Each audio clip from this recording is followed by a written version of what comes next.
व्यक्ति के व्यक्तित्व को विद्या ही आकार देती है। स्वतंत्रता और पूर्णता का मार्ग है वो। सोई प्रतिभाओं को जगाने, निखारने और हमें सुसंस्कृत बनाकर परमात्मा की ओर ले चलने वाली विद्या ही सच्ची विद्या है।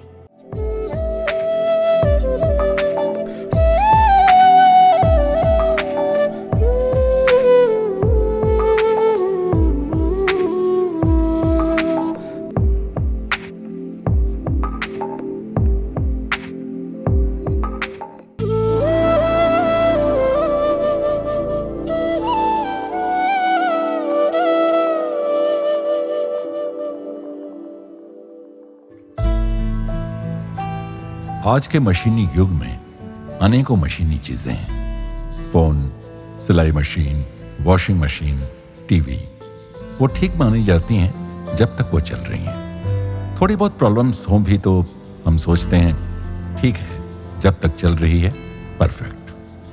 बड़ी मामूली सी बात है, पर है बड़े पते की।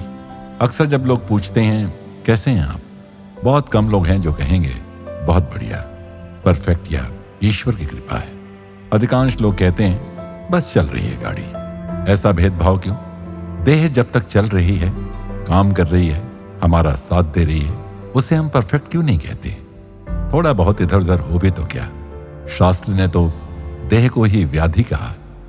इसमें थोड़ा बहुत ऊंच नीच, पीड़ा वेदना आदि का आना जाना लगा रहना तो वास्तव में इसके जीवित होने का प्रतीक है।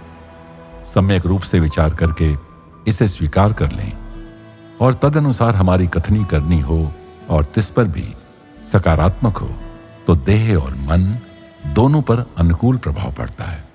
कोई हमें कुछ दे नहीं सकता, हमारे शारीरिक या मानसिक स्वास्थ्य को बेहतर नहीं बना सकता। फिर जब तब किसी के पूछने पर क्यों न कहें परफेक्ट। शायद अपनी देह सुनते सुनते इतनी प्रेरणा पाले कि सचमुच परफेक्ट रहने लगे। हम अपने को जीव मान मान कर जीव हो गए हैं। तो क्या आश्चर्य है कि परफेक्ट कहते कहते परफेक्ट ही हो जाए। तो अगली बार लोग हमसे पूछें कैसे हो, तो हम क्या उत्तर देने वाले हैं? Perfect sir.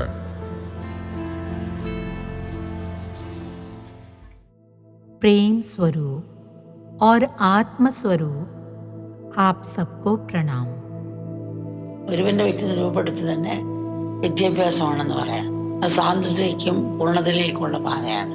എന്നാൽ നമ്മുടെ ഉള്ളിലെ കഴിവുകൾ ഉണർത്തുന്ന, നന്മ ഉണർത്തുന്ന, വിശാലത ഉണർത്തുന്ന, മൂല്യങ്ങളെ വളർത്തുന്ന, സത്യത്തിലേക്ക് നയിക്കുന്ന വിദ്യാഭ്യാസം മാത്രമേ യഥാർത്ഥ വിദ്യാഭ്യാസമാകുന്നുള്ളൂ.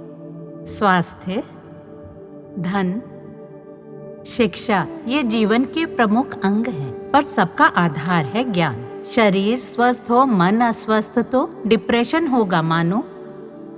सब खो गया, पर शरीर अस्वस्थ हो तो स्वस्थ मन सत्कर्मों में प्रवृत्त हो सकता है। एक कथा है जिसमें देवी पार्वती कहती है, मैं आरोग्य की देवी हूँ, विजय पा सकती हूँ किसी पर भी। लक्ष्मी ने कहा, गरुड़ की उड़ान भी मेरी शक्ति से ऊंची नहीं, सब मुझसे कनिष्ठ हैं। सरस्वती ने भी कहा, मैं सबको ज्ञान प्रदान करती हूँ, ज्ञान का प्रकाश देने का दावा किया। तो लक्ष्मी देवी पृथ्वी पर आई और एक अनाथ लड़की को सुंदर रूप देकर महलों की रानी बना दिया। पार्वती देवी ने भी एक लकवे के मरीज को शक्ति देकर पहलवान बना दिया और उसे कुश्ती की स्पर्धा में फर्स्ट प्राइज दिला दिया। पार्वती देवी अपना शक्ति प्रदर्शन इस तरह कर रही थी। सरस्वती देवी ने एक अनाथ भिखमंगे दीनहीन बच्चे को शास्त्र और संगीत का ज्ञान दिया। तीनों एक ही राज्य में, पर था ऐसा कि रानी इन दोनों से खास चिढ़ती थी। डर के मारे लोग रानी का आदर करते थे, दिल से नहीं। गायक के सभा में आने पर लोग अधिक आदर सम्मान देते थे, रानी से भी बढ़कर हृदय से। ये रानी से सहा न जाता, इसलिए झूठे आरोप लगाकर बंदी बनाकर उसे जेल में डाल दिया। पर वो जेल में भी शांत था, जबकि रानी को महलों में भी टेंशन ही टेंशन थी। ये देखकर उन्हें एहसास हुआ कि हमें अहंकार न करके परस्पर मिलजुल कर रहना चाहिए, और विद्या की देवी के सामने उन्होंने अपना सर झुका दिया। केवल ज्ञान हो, फिर भले हमारे पास धन, आरोग्य शिक्षा भरपूर हो ना हो, हम धैर्य, प्रेम एवं करुणा सबके साथ सहज ही साझा कर पाएंगे। मन को शुद्ध करना, एकाग्र बनाना और अविद्या का नाश मूल तत्व है। मन को झील या दर्पण सा कहा गया है। झील का पानी मटमैला होगा तो तल नहीं दिखेगा। सूर्य का प्रतिबिंब भी चंचल सा दिखेगा। ऐसे ही संसार से दूषित मन स्पष्ट सोचने या विकार पहचानने में अक्षम रहेगा। निष्काम कर्म, निस्वार्थ मनोभाव एवं ईश्वर उपासना से अपने सत्व गुण को बढ़ाएं। हफ्ते में एक दिन व्रत लें, किसी पर क्रोध नहीं करूंगा। कोई तुम पर क्रोध करे तो भी धैर्य से सुनने का साहस रखो। पहले सुनो, फिर धीरज से उत्तर दो। एक दिन सप्ताह में उपवास रखो, फिर एक दिन रखो मौन व्रत। अपनी दिनचर्या में इन्हें लाना, यानी स्टेप बाय स्टेप अंतःकरण की शुद्धि की ओर बढ़ना है। अन्यथा कितना भी तप करें, शास्त्र पढ़ें, मरुभूमि में पड़े बीज जैसे सुप्त रहेंगे। जागरूकता के साथ चलने वाला साधक ईश कृपा का पात्र बनकर संसार से अतिक्रमण कर जाता है। मानव जीवन की मूल आवश्यकताएं हैं आरोग्य, धन और अन्याय के विरुद्ध लड़ने की शक्ति। इन 4 आवश्यकताओं की पूर्ति दुर्गा, लक्ष्मी, सरस्वती करती हैं। सरस्वती विद्या की देवी है, लक्ष्मी धन की और दुर्गा या पार्वती आरोग्य की और सुरक्षा की देवी है। धैर्य, दृढ़ निश्चय, वीरता और त्याग से आरोग्य व सुरक्षा की पूर्ति दुर्गा उपासना करेगी। तीसरी आवश्यकता है धन। इसका महत्व बताने की तो आवश्यकता नहीं। धन का अर्जन धार्मिक रीति से और खर्च विवेक पूर्वक करना चाहिए। प्रेम, विश्वास, संतोष, एकता और आध्यात्मिक ज्ञान धन से भी कहीं अधिक महत्वपूर्ण है। आवश्यकतानुसार लेकर शेष जरूरतमंदों को देने वाले बुद्धिमान ने ही सच्चे सुख के मर्म को समझा है। और चौथा स्तंभ है विद्या। व्यक्ति के व्यक्तित्व को विद्या ही आकार देती है। स्वतंत्रता और पूर्णता का मार्ग है वो। सोई प्रतिभाओं को जगाने, निखारने और हमें सुसंस्कृत बनाकर परमात्मा की ओर ले चलने वाली विद्या ही सच्ची विद्या है।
अम्मा की उत्तर अमेरिका यात्रा का अगला पड़ाव है California, San Ramon. San Francisco Bay Area में स्थित एक शांत और सुव्यवस्थित नगर है। स्वच्छ मोहल्लों, सुंदर उद्यानों और मजबूत सामुदायिक भावना के कारण यह शहर अत्यंत लोकप्रिय है। प्रकृति की सुंदरता और आधुनिक जीवन शैली का सुंदर संतुलन यहाँ देखने को मिलता है। उत्कृष्ट विद्यालय, पैदल घूमने के मार्ग और शांत आवासीय क्षेत्र इसे इस क्षेत्र के सबसे वांछनीय स्थानों में से एक बनाते हैं।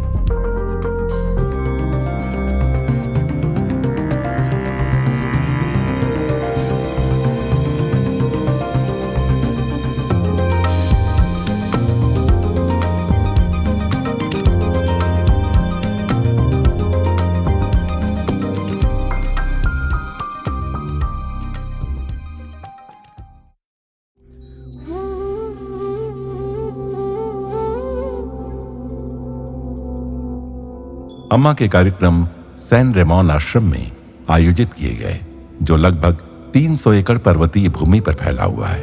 अम्मा के बच्चे हाथों में दीप लेकर पंक्तिबद्ध खड़े थे और ओम अमृत ऐश्वर्य नमः का जाप कर रहे थे। जब अम्मा मंदिर पहुंची तो उनके बच्चों के हृदय आनंद से भर उठे। उनका उत्साह उमड़ पड़ा, क्योंकि उनकी प्रिय अम्मा अंततः घर लौट आई थीं। She's the mother of the mountains, rivers, oceans and fountains. She's the mother of creations. She's the mother of all nations. She's the mother of humanity. She's the mother of you and me. She's Amma, embracing the world.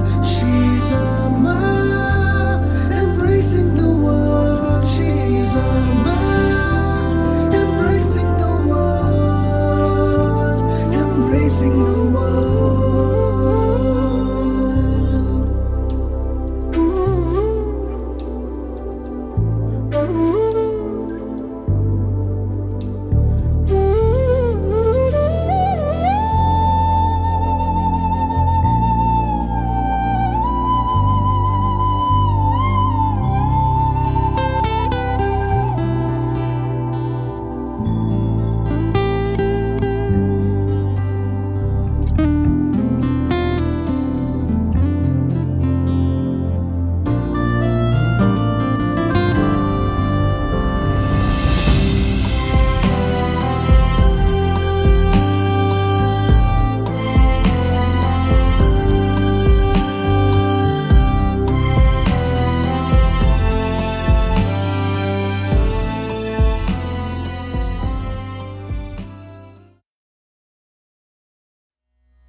हर सुबह की भांति अम्मा ने सभी का ध्यान में मार्गदर्शन किया। अम्मा का ध्यान केवल भक्तों के भीतर की यात्रा के लिए मार्गदर्शन नहीं देता, बल्कि वो विश्व शांति के लिए एक गहन प्रार्थना भी है। विश्व में शांति लाने का अम्मा का संकल्प प्रत्येक बच्चे के हृदय से शुरू होता है। ये एक सच्चे प्रेरणा बीज के रूप में जन्म लेता है कि सृष्टि के सभी प्राणी सुखी हों।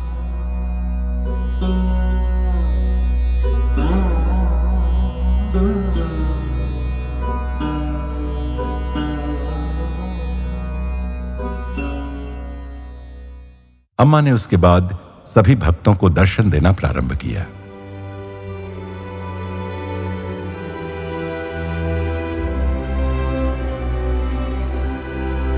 Because Amma's like a patient mother who helps us cultivate the potential that we have within us. अम्मा वास्तव में एक विशेष माँ है। हाँ, अम्मा ने मेरे जीवन के अनेक अवरोधों को दूर किया है। उन्होंने मेरी आंतरिक क्षमताओं को खोजने और सशक्त बनाने में भी मेरी सहायता की है। अम्मा केवल हमें प्रोत्साहित ही नहीं करती, बल्कि प्रेम पूर्वक हमें स्वयं को देखने और समझने में भी सहायता करती है।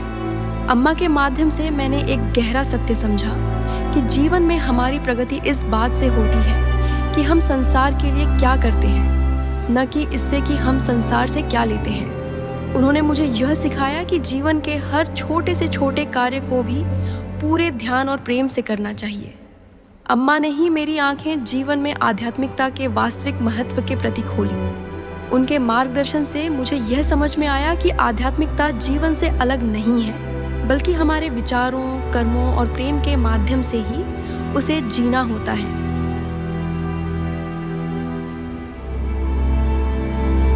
I've been seeing Amma for 23 years and I just find she helps me be a better person. मैं पिछले 23 वर्षों से अम्मा के पास आ रहा हूँ और इस दौरान अम्मा ने मुझे एक बहुत बेहतर इंसान बनाया है। अम्मा मानवता की सेवा का सच्चा आदर्श हैं, क्योंकि वे बिना किसी प्रतिफल की अपेक्षा के सबको ऊपर उठाती हैं। एक समय ऐसा था जब मुझे लगा कि संसार का स्वभाव मेरे अनुकूल नहीं है और संसार की खुशी बहुत क्षणभंगुर है। अम्मा ने मुझे यह दिखाया कि मन की संतुष्टि के साथ जीवन कैसे जिया जाता है। समस्याओं से ग्रस्त इस दुनिया में मूल्य अत्यंत महत्वपूर्ण है, फिर भी हर जगह केवल स्वार्थ ही दिखाई देता है। अम्मा पूरी दुनिया में घूमती हैं और बिना किसी ढोंग के पूर्ण सत्यता के साथ बोलती हैं। मैंने अम्मा में 2 गुण सबसे अधिक देखे हैं। पहला है उनका निस्वार्थ भाव। वे सदैव अपने आसपास के लोगों की आवश्यकताओं पर ध्यान देती हैं और स्वयं पर नहीं। इस बात ने मुझे बहुत गहराई से प्रभावित किया है। दूसरा है उनकी आध्यात्मिक स्पष्टता। वो स्पष्टता उनके प्रत्येक शब्द और प्रत्येक कर्म में दिखाई देती है। आध्यात्मिक आचार्यों में ऐसी स्पष्टता होनी चाहिए और मैं इस गुण को अत्यंत मूल्यवान मानता हूं।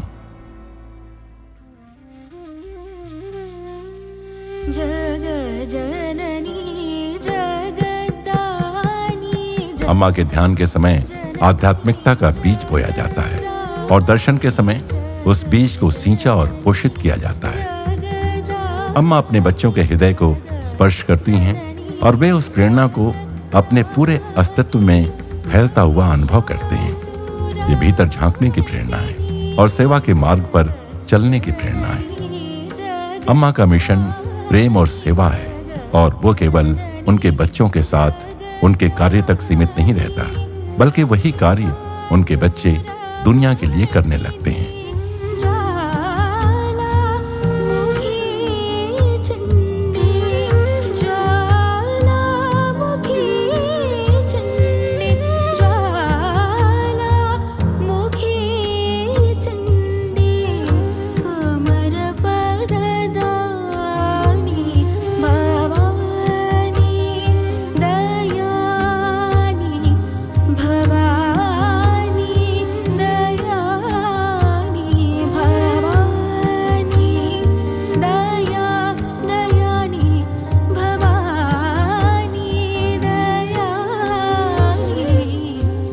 दर्शन के बाद अम्मा भक्तों के बीच से होते हुए अपने कक्ष की ओर चली। रास्ते में वो हर हृदय को स्पर्श करती चली। अम्मा का प्रेम एक ऐसा प्रेम चक्र है जो निरंतर फैलता और बढ़ता रहता है, जब तक कि वो सबको अपने भीतर समेट न ले। अम्मा का जीवन वास्तव में अम्मा का संदेश है, प्रेम को अपने आचरण में उतारना।